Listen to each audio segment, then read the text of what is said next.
Pandian store சீரியலில் அடுத்த ஒரு பேஜில் நம்ம கதிர் இருந்துட்டு பாண்டியன் கிட்ட போயிட்டு, அப்பா நான் கொஞ்சம் திருச்சி வரைக்கும் போக வேண்டியதாக இருக்குது, நான் வர்றதுக்கே 2-3 நாள் ஆயிடும்பா, ட்ராவல்ஸ்க்காக நான் போயிட்டுருக்கேன் அப்படின்ற மாதிரி சொல்லிக்கிட்டு இருக்காங்க. டே ஏன் வேறு டிரைவர்ஸ் யாரும் இல்லையா? டிரைவர்ஸ் இருக்காங்க, எல்லாரும் அங்கங்கே போயிருக்காங்க.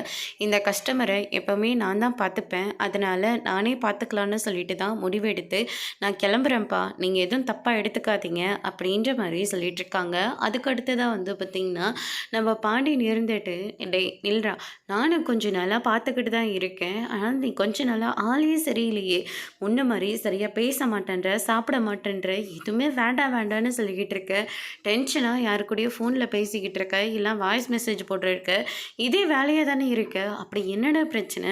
நான் 10 லட்ச ரூபாய் பணம் கேட்டேனே, அதுக்காக இப்படியெல்லாம் கண்ண மூடி கஷ்டப்பட்டுட்டு இருக்கேடா அப்படின்னு சொல்லிட்டு கேட்கவும், அதெல்லாம் ஒன்றும் இல்லைப்பா, நான் எப்படி இருந்தாலையும் அந்த பணத்தை நான் கொடுக்கலான்னு தான் நினச்சிட்ருக்கேன், நானே ஒன்று அந்த பணத்தை வச்சுக்கலான்னு என்றைக்குமே நினச்சதே கிடையாது, கொஞ்சம் டைம் ஆகும்னு பார்த்தேன், ஆனால் நீங்கள் ஒரே மாதத்தில் கேட்டுட்டீங்க, அதனால தான்ப்பா ஓடிட்டுருக்கேன்.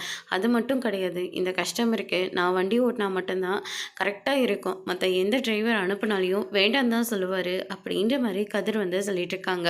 அதுக்கடுத்து தான் நம்ம முத்துவேலையும் இருந்துட்டு இந்த சைடு வடிவுக்கிட்ட ஒரு 2-3 ட்ரெஸ்ஸை பேக் பண்ண சொல்கிறாங்க. வெளியூருக்கு கொஞ்சம் சின்ன வேலையே போகிறேன், நீ தான் வீட்டை நல்லபடியாக பார்த்துக்கணும், சக்திவேல் என்ன சண்டை போட்டாலையும் பெருசாக எடுத்துக்காதம்மா அப்படின்ற மாதிரி சொல்லிடுறாங்க. அதோடு இன்னைக்கான ப்ரோமோ முடிச்சிருக்காங்க.